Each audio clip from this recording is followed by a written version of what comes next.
the original concept really related to a father and a son and twins. I mean, a son and a daughter, and it was that relationship that was the core of the story. And it went through a lot of machinations before I even got to the first draft screenplay.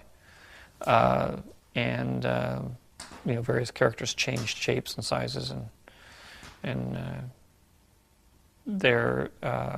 It isn't really until it evolved into what is close to what Star Wars now is that then I began to go back and deal with the stories that evolved to get us to that point, and that it's hard to say really where how it evolves into a piece, because you evolve it with various scenes and various moments, and when you're creating something like that, the story itself takes over and the characters take over, and they begin to tell the story apart from what you're doing, and you kind of go with it, and you have to go with it, and it sends you down some very funny paths. Then you have to figure out how to break that apart and put the puzzle back together so it makes sense and is cohesive. But that's the adventure of writing, is the fact that you're not sure where it's going to go. And I think it took a while. I mean, I worked on Star Wars for a couple of years before it evolved into what it is.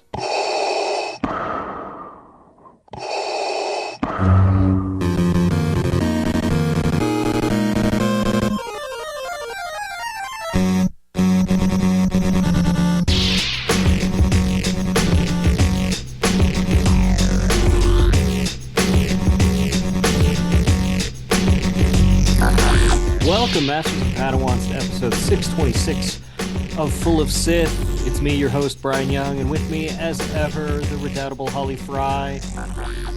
Aloha. Holly, how you doing? I'm okay. I know it's been a nutty and not delightful week for you, so I'm not complaining about Jack. Yeah, no, it's been an interesting week. I'm alive. And that's as far as that'll go. Those are all the details you need to share. Yeah, no. So this week we've got a lot of interesting stuff. This feels like the calm before the storm. Yeah, we're on the precipice. Yeah. So next week, Maul Shadow Lord starts. So exciting. Yeah, no, it looks fun. Um, the trailers have been pretty cool, and the trailer reminded me of something that I'd read Mm-hmm. that I thought might be interesting to talk about. Great. Um, I remember in Paul Duncan's book, The Star Wars Archives, episode 1 through 3, 1999 to 2005, which are terrific books. Like, the Star Wars Archives that Paul Duncan did, um, are really exhaustive, like interviews and art and stuff that are a much different look at the Star Wars movies than Rinsler's books. Yeah. They're really terrific companions, but they're huge. Like, Literally physically so large that I find them daunting at times. yeah, like I've got I've got the episode 1 through 3 book, the prequels book on my desk right now, and it's consuming my desk Mm-hmm. because uh I've got it pulled out for this. And it's a different sort of beast than the rest, and it's interesting. It's got a lot of really interesting tidbits, and it's got different things than the Rinsler books. And the trailer for Maul Shadow Lord, where Darth Maul's obviously he's doing his underworld thing. And even from the first moments of the trailer that we saw in Japan, I really kind of got the vibe that like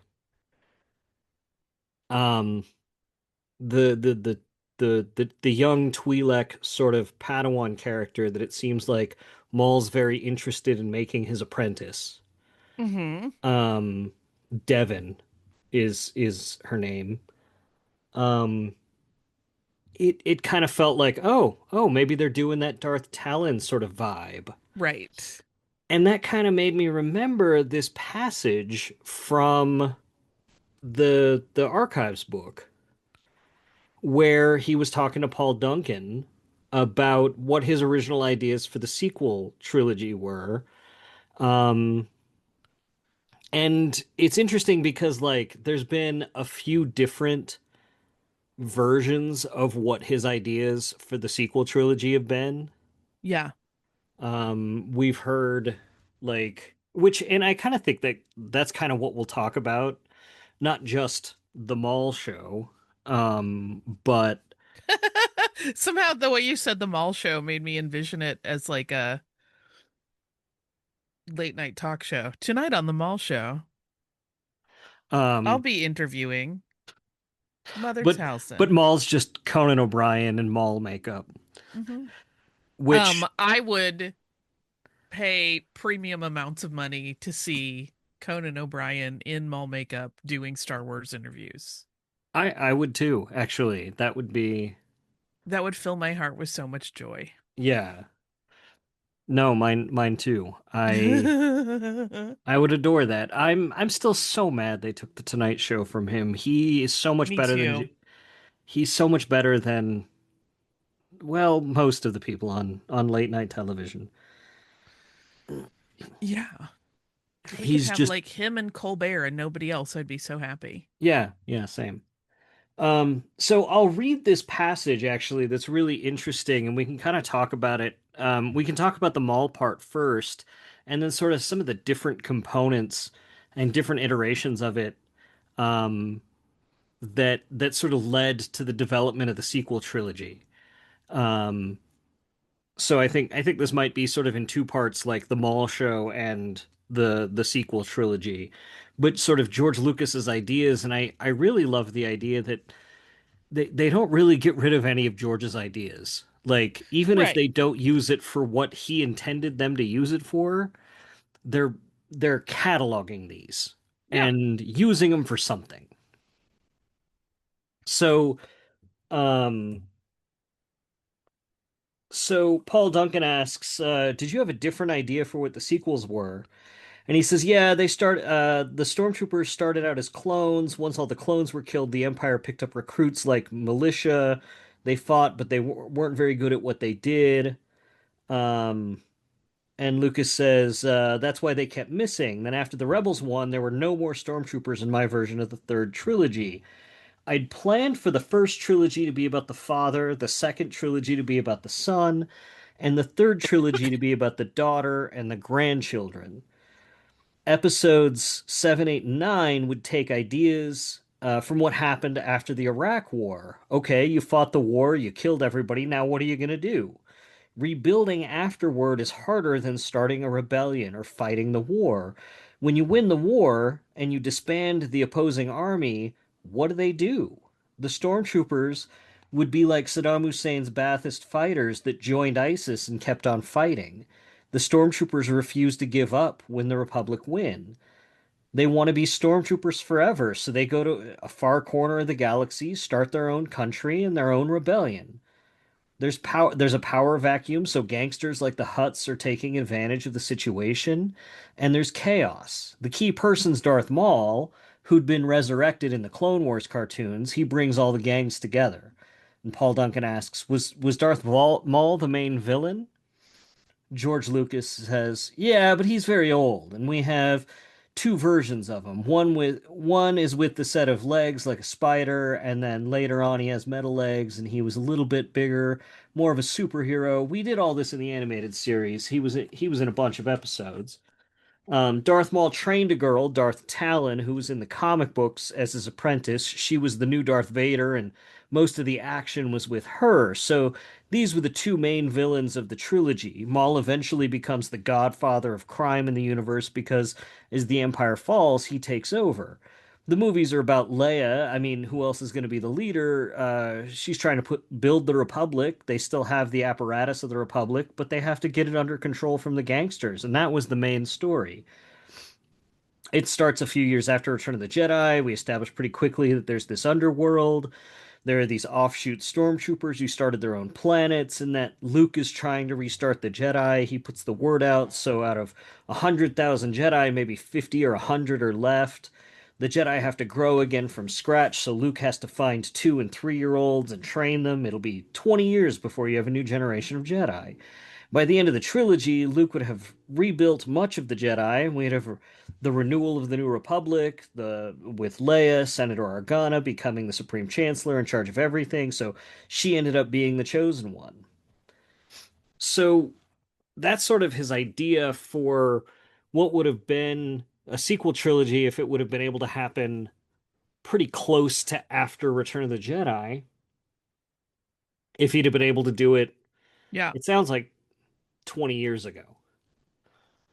right. Um, but that idea of Maul sort of being the gangster, training a new apprentice and sort of filling that power vacuum in the gangs and the criminal underworld is something that they started in Clone Wars, and it looks like this Maul Shadow Lord show sort of fulfills a lot of that promise. And with Devin, the sort of Twi'lek apprentice there, um, we have them kind of building up a huge piece of that George Lucas idea. Yeah.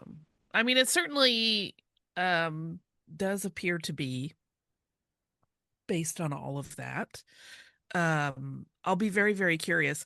I keep wondering because, we haven't had um that character. We know her name is Devon. If the words Darth Talon are uttered, I want to just see what the fan reaction is. That's all. Um, Well, I would very much doubt that that would be the case I do because too. Maul, when we see him in Rebels, is very much very very much like I was Darth, now just Maul. Yeah. So I can't see him giving himself an apprentice and then dubbing them. Right. I can't either. Same Yeah. exact. Which kind of brings me to the other side of the coin that I was going to mention, which is that if that never happens, I'm also very curious to see what the fan reaction is. Because I do feel like there are a lot of people who are hoping very hard and kind of hanging their hat on the potential of it. And I always tell people, like, expectations management, if you want only one story, you're kind of dooming yourself, because if that's not the story, you'll be upset. Um, and also, like, storytellers can tell the story they want. It doesn't have to be what you want. So I'll be very, very curious.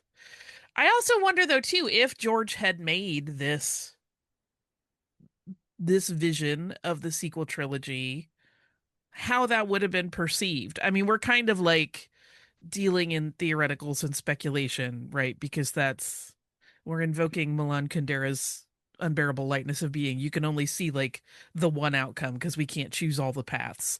But I do wonder if the fan reaction would have been, "Oh my gosh, amazing, I love this," or crabby and angry, or some mix, some mix, I'm sure. But I just Well, wonder how it would have been received had that been what he did next. it definitely would have been interesting because he probably would have combined this with his story about the kids, right? Like he says the third trilogy is about the granddaughter, Yeah, right? Like so you've got that. And then he's talked a lot about how the third trilogy was also about midichlorians and the Force and this spiritual journey. Um and so like how all of those three things like interplay, right. it would be interesting. I think the sequel trilogy would have been a lot more ambitious if it was tackling all of those things and all of those levels at once, and that George Lucas is really good at telling those multi-layered stories that have those different modes to them. And I wonder if maybe this is sort of the direction the cartoons are going. Like if you look at actually what he just pitched there, that's pretty much where we're heading with the post, like the area between Return of the Jedi and the sequels, Yeah. right? Like what he describes with the stormtroopers and the post-Iraq War sort of rebuilding is exactly what does happen with the First Order, really. Yeah. Um, so again, they are preserving a bunch of elements, but because they killed Maul with rebels, they couldn't use him later. They're just moving this earlier. So I mean, we are getting it, really. Yeah. And, the parts he talks about Luke Skywalker, we're getting that with Grogu, and um, we're just getting that before he loses you know, his temple and everything to Ben. Yeah, it feels very much to me like we're getting all of these ideas kind of buffet style instead of entree style. Yeah. Like it's in a lot of little dishes spread across the entire line of options rather than like we're serving you this whole thing all together. Um, which is honestly also fine with me. Uh yeah. I mean I'm very excited for Maul, but I also am trying to ascertain for myself. Um, I know I will. I mean, I'm sure I'll like it. I love all the animated stuff. Um, but I'm part of me, I think I'm almost more excited just that like this kicks off a fresh phase of new Star Wars for a while. Like I see it sort of almost as emblematic of that. And I didn't even realize that's what I was doing until recently, where I'm like super excited about Maul, and it was like, what are you excited about? And I'm like, well, because that means like we get a ton of Star Wars. And I'm like, no, you're gonna end up being super into the story, ding dong. Yeah. Yeah. I But I'm also it just excited that it's time. yeah. No, it's weird. Like we're getting Maul, and then right after it, we're getting Mando and um Grogu. yeah, Mando and Grogu. So it's just like it's one right after the other, and Star Wars is going to be a lot different, like really fast. Yeah. Um, which And I'm excited then for. and then there's other stuff, right on the horizon beyond that, which is nice. Yeah, and plus the Ninth Jedi. Yeah. Exciting. Um, but Exciting. I'm really interested. I would be interested to know if these conversations with George were the impetus for this show. And I'm wondering how much of Star Wars Underworld Yeah. was mined for this, if at all, or if this was part of the Star Wars Underworld plot. Um, like maybe Star Wars Underworld was part of what he's talking about there. Yeah. I mean, that makes sense. Um, will we ever know definitively? Probably not.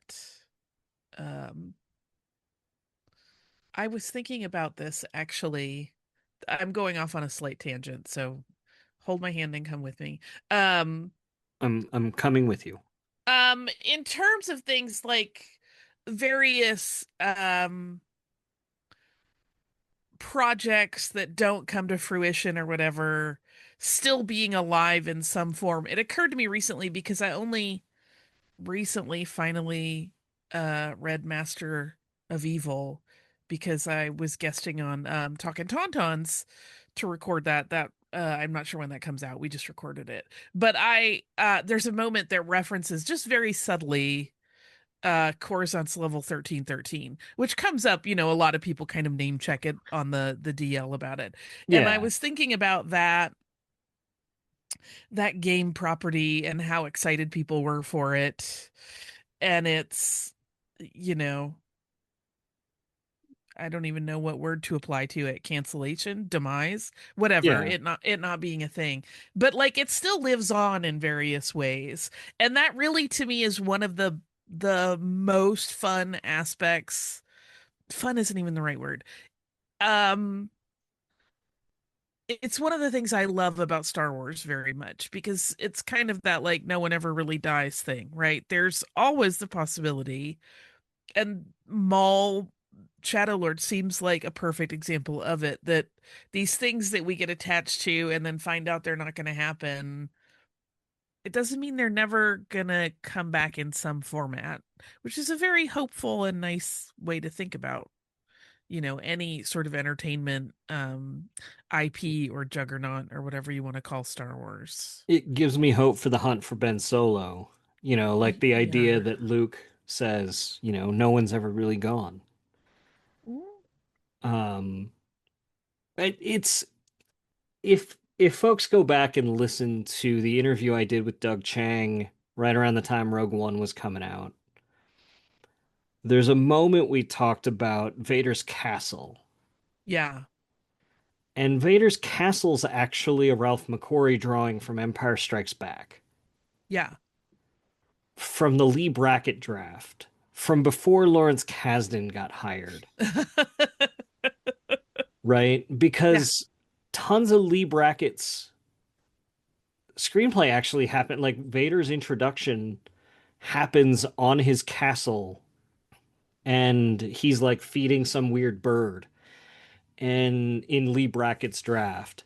And so, Ralph McQuarrie's like, "Oh, Vader's castle." And he did this tiny like postage stamp sized sketch of Vader's castle. And then really quickly it was apparent that that draft was getting jettisoned and Lawrence Kasdan was doing something else, and there you go. That's the end of Vader's castle.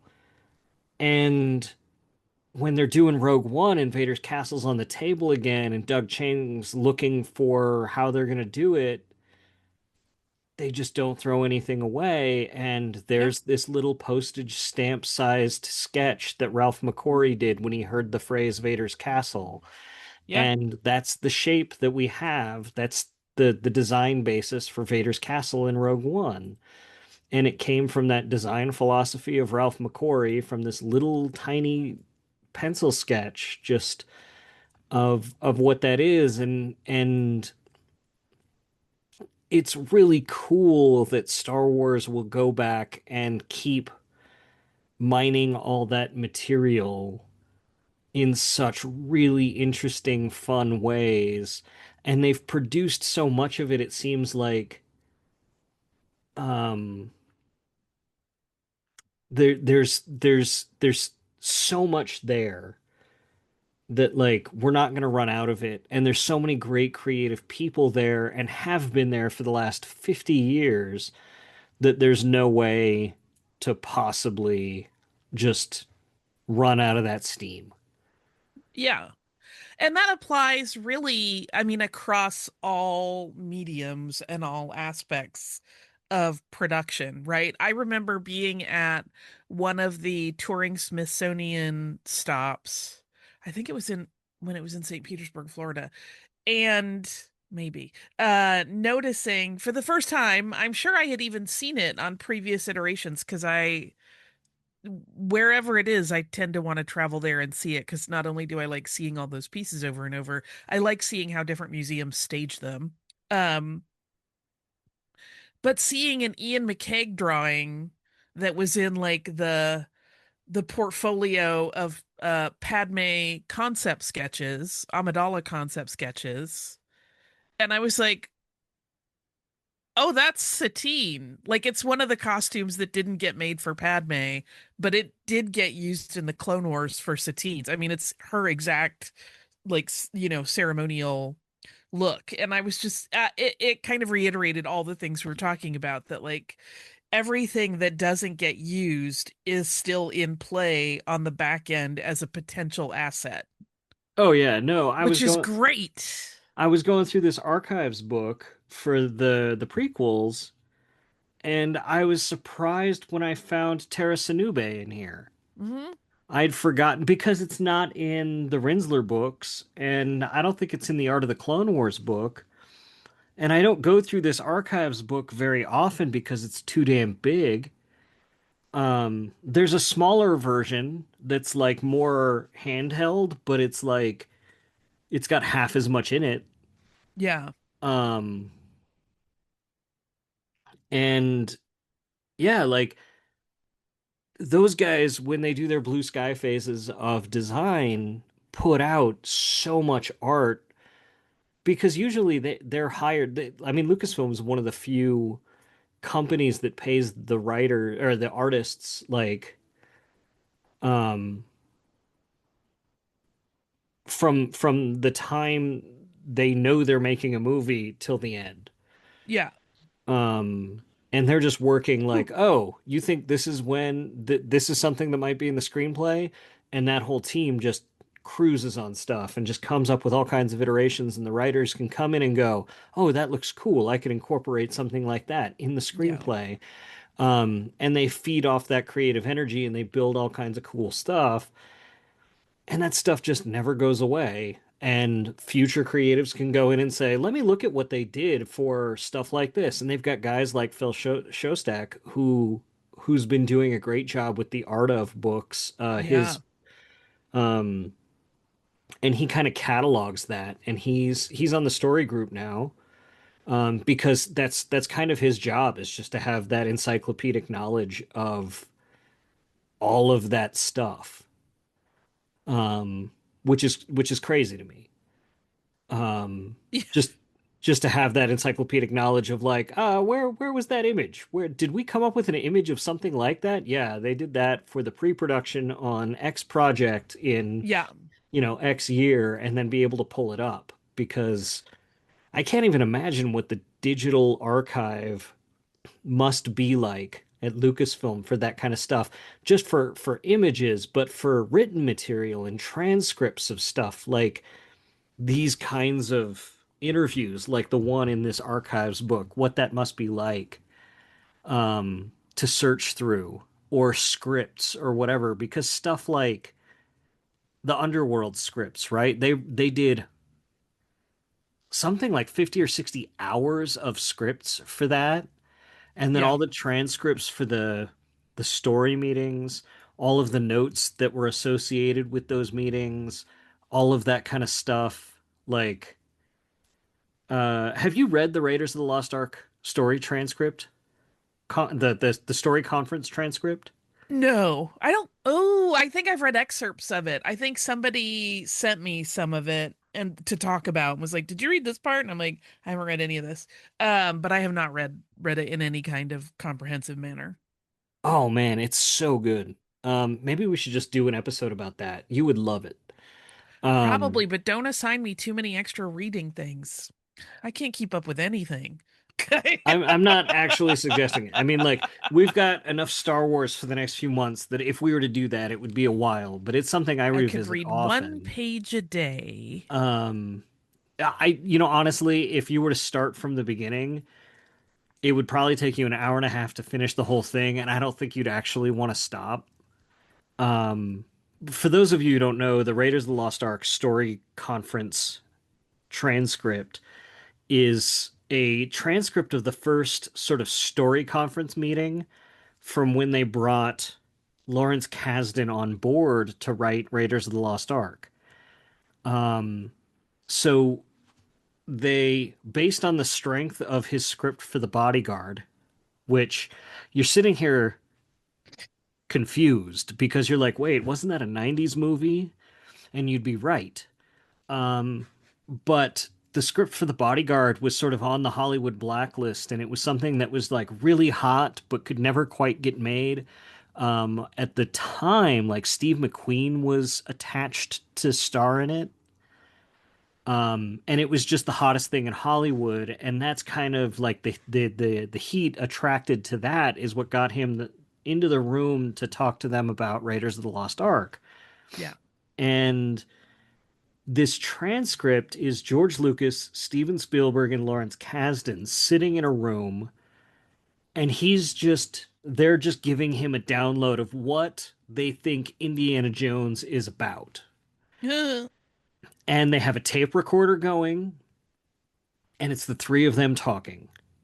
And it's him asking writerly questions about, what do you think about this? And how do you think this goes? And again, to this point of like nothing getting wasted, it feels like they actually break down half of what turns into Temple of Doom during this conference, right? Nice. So like the minecart chase and things like that end up in Temple of Doom are ideas that get broken down during this story conference that Kasdan can't actually fit into Raiders of the Lost Ark. Um, but they transcribed it. A secretary transcribed it, and it looks sort of like screenplay format. So you've got Kasdan, Lucas, and Spielberg, and Spielberg's actually really weird. Like it's a little weird. It's obviously got some dated references in it, and Spielberg doesn't necessarily come off as the best. Like he pretty much like it's really weird how often he wants to put Marion under the threat of sexual assault Oh, right. through the course of like Kazan is just like, why would she be like, what's the danger there? And Spielberg's just like, well, like this. Uh like every so often, like every time Kasdan's just like trying to come up with a better way for it, Spielberg's just like, she's pretty and young. Like, of course this is what they wanted, and it's just like, come on, Steven. And George kind of has to talk him off that ledge repeatedly. Um, which is kind of funny. other Um, other plots, friend, other plots. yeah. Which is kind of hilarious when you actually think about what sort of character Marion turns out to be. Um, but it's just really good. It's really, really fascinating. It's really fun to read. Um, and even just that, like this one all day conversation that they got on tape, you think about one day in the life of Lucasfilm Right. created this really interesting, fascinating treatise on creativity and story breakdown and how ideas get disseminated into screenplays and how they form and how really creative people at the top of their game get together to discuss creativity and break down stories. That's one day of this and how much of that they must have when you think about how many days they must have been doing that on Empire, how many days they must have been doing that on Jedi, how many days they must have been doing that on the Ewok adventures, the Ewok Right. cartoons, when they talk about doing that on the holiday special, right? Like I love the stories from the holiday special where George is on the phone explaining to the executives that it's all so they're Wookiees and they're all speaking Wookiee. Like just that conversation where the executives are getting more and more crestfallen when they realize that George Lucas is sort of pulling one on them. Um, He's like, I will take your money. yeah. And also, you're getting concept pieces. Um, or like, and then when you think about like when they got serious about it with Clone Wars or the Underworld show, um, or the sequel trilogy, like how much of this stuff, the volume of this stuff they might have to rely on. It's absurd. And that's just in the writing, and the art is the same way. It's like the job of archiving all of that stuff and keeping it is just monumental. Yeah. Um, yeah, I mean that's the thing, right? Unfortunately, there's a lot of that stuff we don't have, right? Nobody was following George Lucas around with a tape recorder all the time. Thank goodness for his mental health. But like there are probably so many of those conversations that just were full of gold that we'll never know. Yeah. Yeah. I mean, I think they tend to record them though, or you know, they have cameras around a lot too. I wonder how many of these were filmed. Oh yeah. But I'm interested to see. it's it's frustrating to see how many um how many news articles there are about people saying like, oh, this is more proof that Disney walked all over George Lucas's uh ideas, when you can look and pretty clearly see that all of this is an iterative process, Hmm. right? Where, and we've talked about this before, but like the best ideas are the ones that kind of get forged through this. Yeah. Um, whether that's, I mean, I think that Raiders of the Lost Ark story conference is a really great example of that, where you can see the idea that George Lucas walked in with and then says, "I'm trusting you to make this something else." And the same thing when he sits down, you can read in those Rinsler books when he sits down with Lawrence Kasdan in both of those cases, and with Richard Marquand in Return of the Jedi, or with Irvin Kershner in Empire Strikes Back, and says like, here's the bare bones of the story. How do we get from this to the final film? Um, it's astounding how much work goes into that and how much iteration happens. You know, if we would have just gone with George Lucas's original idea for everything, Star Wars would be a very different thing. Yeah. I mean, I also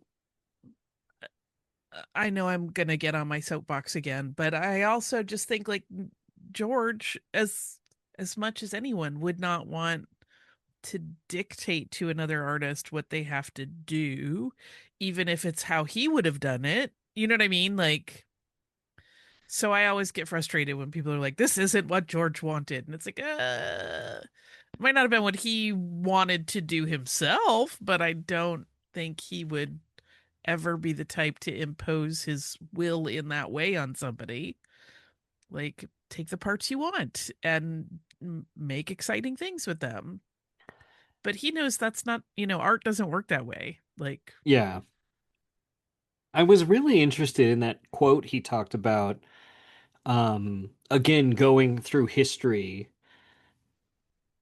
the idea of Iraq and the Baathists and sort of yeah, the First Order, and how sort of in tune with those things he was. Because that, I mean, that feels very much like what the First Order was doing. And again, it feels very much like he was a little bit ahead of his time there, sort of on the ahead of the curve of what Star Wars was sort of portraying. yeah. Yeah, I mean um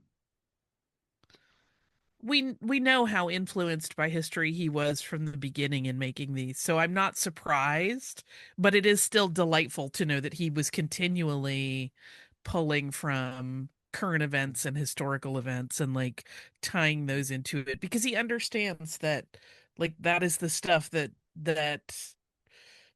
defines the human experience and what people will sort of recognize on screen even if they're not cognizant of it. You know what I mean? And it's funny, I think that's one of the things that I think, so if there's any of the ideas that George Lucas built for the sequel trilogy that remained solid as part of the foundation, it was that, right? That Hmm. that the stormtroopers, the Empire, the remnants of the Empire go off and don't want to stop being stormtroopers, and kind of build their own little rebellion of being stormtroopers to come back and destroy the New Republic. Yeah. Um, as terrorists or whatever. Um, it was really funny when in 2015, sort of in the midst of the Obama administration, when people were going like, why are we doing this? Like, why, hearing from a lot of folks like, why would we, like, this undercuts the victory of the heroes to have the bad guys just come back and say like, oh, we're doing the Neo Empire thing, like the neo-Nazi thing. And it's like, yeah, that's really a cogent point. Like, if we're not vigilant about this stuff, and that's something Leia was very adamant about pointing out, like, hey, you're ignoring this problem. It's going to bite us in the ass a lot harder than you think it's going to. And people were like, that's not a thing. We don't need to worry about that. And then now you look at today, it was way more relevant than I think all those people dismissing it in 2015 wanted to admit. Yeah. Yeah. I mean, uh, I have seen, I'm sure, there have been so many of those little posts that occasionally pop up on social media in various places that are like, do you still think that first part of that movie was boring and not germane to anybody? Oh, Um, the the taxation of trade routes to yeah. outlying star systems is in dispute. I mean, now that everybody's all bent out of shape that gas prices are so high because of the Strait of Hormuz. Yeah. Yeah. Yeah, Yeah, if it's that's not the taxation of trade routes to outlying star systems, I don't know what is. right. Yeah, it's wild. I always come away from any discussions like this kind of marveling at, and this will sound silly, just what a smart man George Lucas is. Like, we know, but then you'll hear him just drop like a casual thing about, world history, global politics, etc. And it's like he never was like just in his, artist's ivory tower doing his thing and being like, no, more engines on that Star Cruiser. Like, he literally has always been and continued to be a student of the world and curious and informed. Which is just lovely because not a lot of people actually live that way. Yeah. And it's interesting how many levels of his life he was like that, whether it was technology, whether it was history, whether it was art. Like, he continued to pioneer things and move them forward. Whether people liked that or not is a different story. Right. Um, I did, but that's also a different story. Yeah. Yeah. That's a You different know, party. it's in, I don't know. I'm always a little confused when people are like, well, but he can't direct dialogue, and it's like, well, I don't know what you're talking about. I It's mean, like, uh, I feel like it's more a matter of you may not like it, but that doesn't mean he can't do it.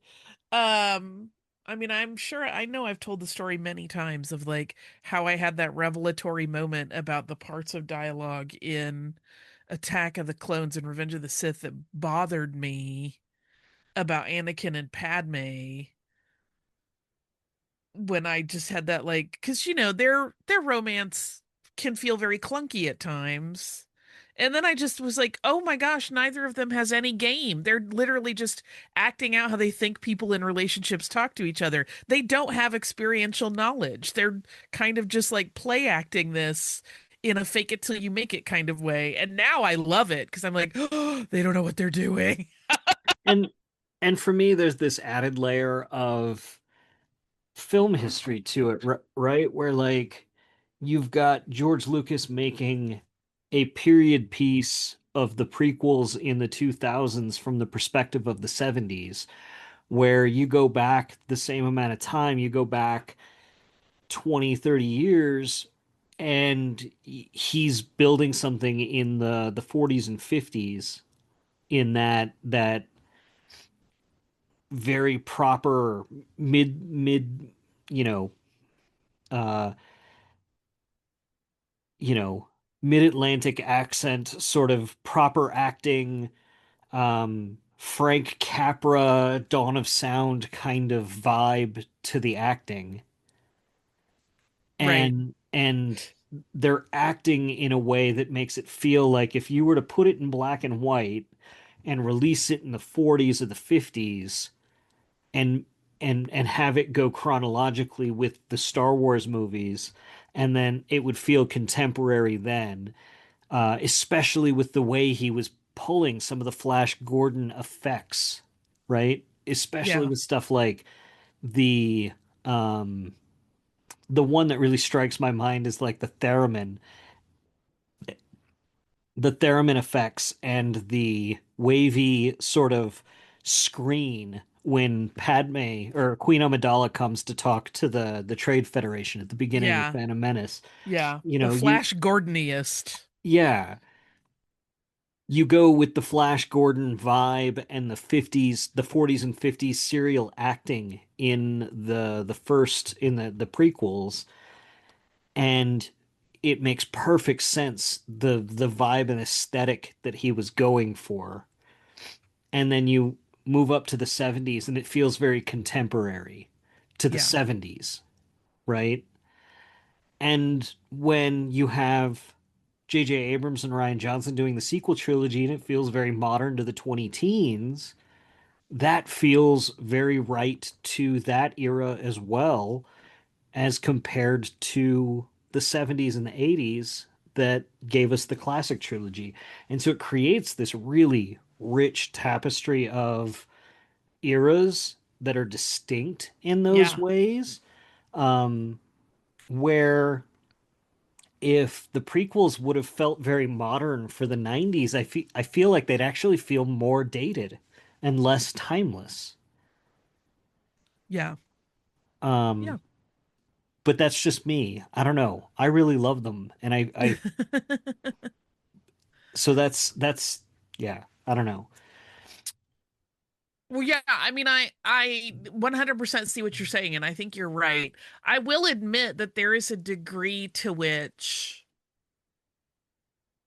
I have mainlined and internalized them so much that like they'll never feel weird. You know what I mean? It's Yeah, almost yeah, hard when people are saying like, "No, this movie feels so weird in like its pacing or style or whatever," and I'm like, "Really?" Because it just feels like Tuesday to me. I don't. yeah.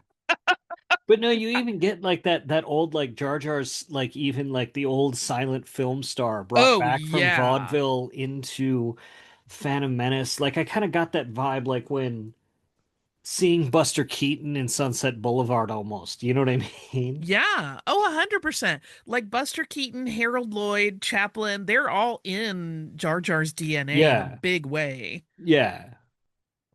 And that's one of those things too, like when people complain about Jar Jar, it's like, how much silent film have you watched? Yeah. And if they have watched a ton, it's like, have you connected those two? Have you watched those side by side? And like, usually a light bulb goes off, um, Yeah. because they haven't actually put that together. Yeah. Um, yeah, I'm always anytime somebody wants to complain about Jar Jar to me, I'm like, would you please go watch The Tramp immediately? Um, uh, yeah, just uh, it there, it's all there. It's all there. Yeah. Well, and when you think about the sequel trilogy and when you talk about what they did or didn't do as per George Lucas's blueprint, I kind of feel like that's all there too, right? Like not just this that we're talking about as far as getting us back on track a little. Um, What? I know, right? I How realized we'd gone dare? way off the beaten path. Not Um, really. I mean, we can make the case. but like so you've got that and you've got the midi-chlorians thing a little bit with the dyad where they do explore the force in a different way. Yeah. And you do have the original ideas about the trilogy had Luke taking off like that. And I actually think one of the most interesting things about the sequel trilogy is Luke's absence. Is that idea that like the whole thing about the poetry and the rhyming that hiccup in the poetry about Luke's disappearance and Han having to step in as the mentor and dying at the hands of Kylo, why didn't Luke show up, right? Like why wasn't Luke there? Like all of that is actually the stuff I loved the most about Force Awakens and Last Jedi. Yeah. Why why wasn't Luke there to do that? Why did he not step in to do that? Which is I think one of the most fascinating things they could have done. That's like the curveball that I was hoping for, something big like that. And people were like, "Oh, I didn't want them to kill Luke." And it's like, guys, like you've seen these movies, like if Luke would have been in Force Awakens, he would have died all that much sooner. Right. Like they gave him something so much more interesting to do by having him leave and die the way he did. Because if they would have stuck to that, they complain about like, well, what about the hero's journey? Well, in the hero's journey, he would have died in Force Awakens. He'd have picked Yeah. Rey up and died immediately to Kylo. He would have sacrificed himself. And his sacrifice to Kylo in Last Jedi is so much more meaningful. Yeah. I mean, I like you love Last Jedi, so although I was talking to someone today and they asked me what my favorite Star Wars was, and I said, I love them all, and I kind of give an answer similar to yours because I know you always say whichever one I'm watching. But like if I really get shaken down for it, I will at this point in time of the feature films, I will say Rogue One. And it kind of took this person aback. They were like, "Really?" And I was like, "Yeah." Not in a negative way. They were just surprised that that was my answer. I think they were expecting an OT situation. Like, no, Rogue One. I mean, that's an excellent film. Ooh, I love it so much. I love it so I much. I think Andor's kind of ruined it a little bit for me in a good way. But like Rogue One feels like it moves way too fast now, if Oh that makes yeah, sense. yeah. Where You are not the only person to tell me they feel less connected to Rogue One after Andor. no, I don't feel like I'm less connected to it, but like the way Andor works, and I think this is a good thing. Like Andor season one is that whole year, 5 years before Rogue One, right? And it feels Yeah, like you've got a lot of time to sort of like Cassian has all the time in the world.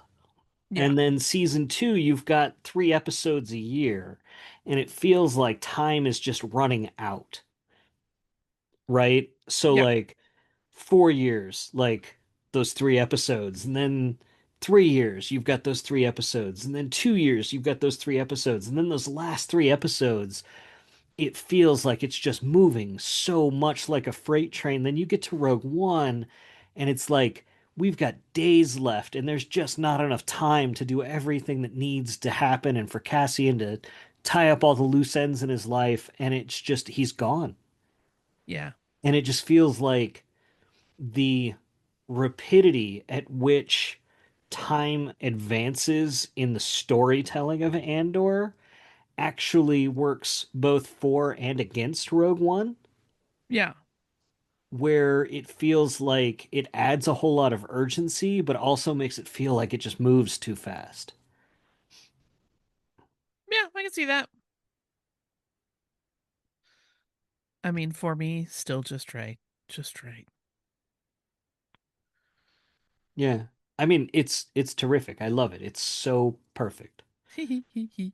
I'm still baffled by people who I don't understand people who say the beginning's a mess. Of Rogue One? Yeah, they hear that they're like the beginning's disjointed, and I don't What? understand what they mean by that. Me either, obviously. Um, it moves around a lot, but because it's It's setting up setting a everything lot, up. Yeah, but it sets up a lot of different pins, but it knocks them all down beautifully. And that doesn't mean it's disjointed. It means that it's juggling quite a bit. yeah, yeah. That's huh. I don't know if I had heard that one before. Or if I had, I probably went piffle and ran away. Yeah, no, I hear that. I I hear and see that one a lot. I'm really confused by it. that is wild to me. But okay. Yeah, All right, for those folks, that is how it feels, I guess. I don't get it, but okay. that's, I think, on this, getting close to wrapping up, one of my favorite things about people sort of getting disconcerted that they've thrown out George Lucas's blueprints or whatever is that I think it's fairly easily proven that that's poppycock, right? That Right, like George Lucas is never going to have an idea that gets just tossed, right? It'll get incorporated or moved into something else or morphed into something right, or iterated upon in some way or another, right. It may not manifest in the place he originally conceived it manifesting, but it doesn't mean it's not gonna happen. which is how he worked, right? I Right. mean, if you go back and look at the original Adventures of Luke Starkiller script, you've got midi-chlorians and Mace Windu, Yeah, right? Like, which didn't show up until 99, right? yeah, Like decades later. Um, so that's just how George Lucas worked with his ideas. There's no reason to think that Lucasfilm shouldn't work with his ideas that way. yeah. Um, and I think Maul Shadow Lord is a really great example, taking that quote we read at the top of, um, this show looks to be, well, one, it looks to be pretty cool, and two, it looks to be one of those things that is straight from George Yeah. in a good way. Yeah. Also, sorry if you just heard me whispering the name Marva. I was trying to very quietly chastise a cat. I thought you were just still thinking about Rogue One and I Andor. mean, I'm always thinking about Rogue One and Andor, but no, Marva was trying to eat something in my office that she shouldn't. I just figured it was that you always had your mind on Rogue One and Andor, which Always. is probably true with having cats named after. It's true. It's not that far Um, off. I'm always just here muttering Marva, Marva. I I mean, mean, sometimes, I'm all in on Daughters of Ferrix. We've discussed. But in that case, she was trying to eat my marigolds. I definitely get that with a cat named Ahsoka who likes to wake up in my face. Love it. Yeah, she definitely likes attention if she is not does not have it early enough in the morning. Listen, we love Star Wars cats. We should do a whole episode on Star Wars cats. Yeah, yeah. I'll just talk Um, about Marva and Jezzy and Bix for 20 minutes and then and we could just talk about Nexus and Tuca right. cats and Loth cats and Yes. Oh, I am so excited and cannot wait for Loth Kittens. And I want them to hurry because I need art for reasons. are you getting a tattoo or fabric or both? Both. Yeah, Both. not surprised. Plotting has already begun for both. I have a fabric print like ready to rock and roll. I just need to plug them into it. There'll probably be more than one. And I also have had discussions with my tattoo artists about where we are going to put assorted scatterings of Loth kittens. They'll be like the little Miyazaki dust bunnies, just all That's over the place. exactly the thing that I referenced when talking to her about it, which is something she does tattoo with some frequency and really loves. So it's going to be great. It's a wonder we're friends, Holly.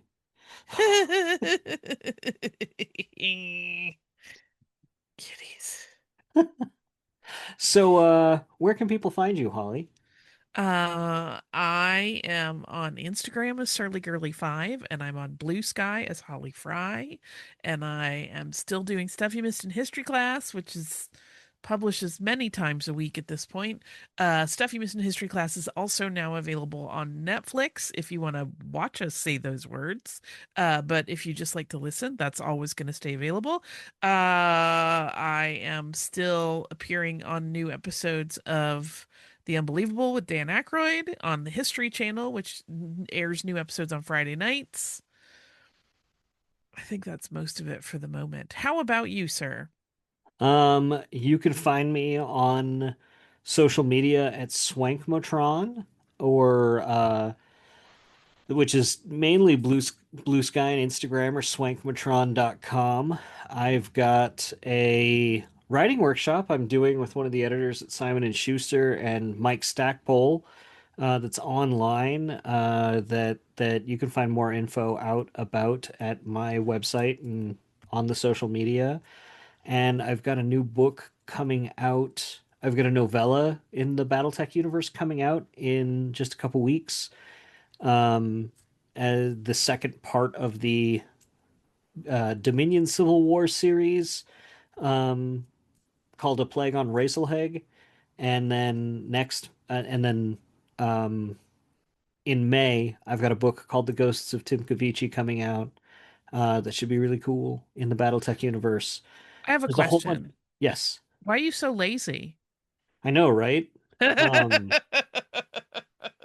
it's fine. I'm just about to finish another book. I've got other stuff. Yeah, there's, yeah, I've got so much stuff going on, and it's been the worst this week because all I've been told is you need to stop and rest, and I just don't know how to do that. Um, You're like, yeah, have you seen my deadlines, sir?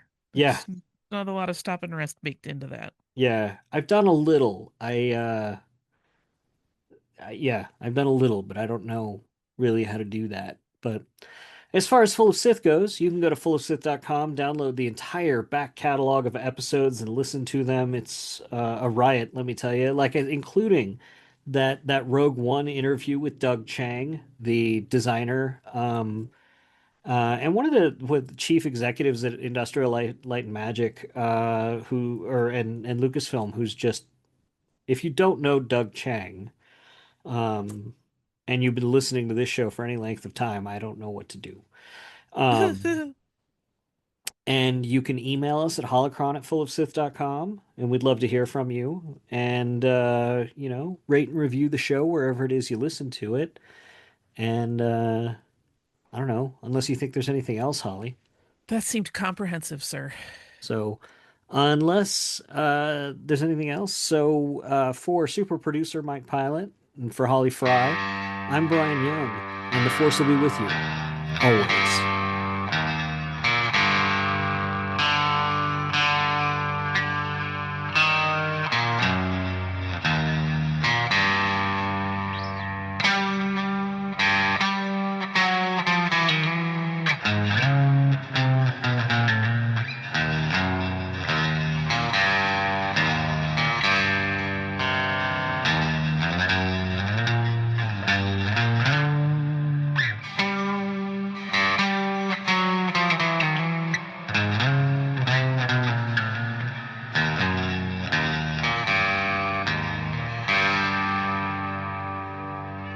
Sir, if you'll not be meeting me, I'll close down for a while.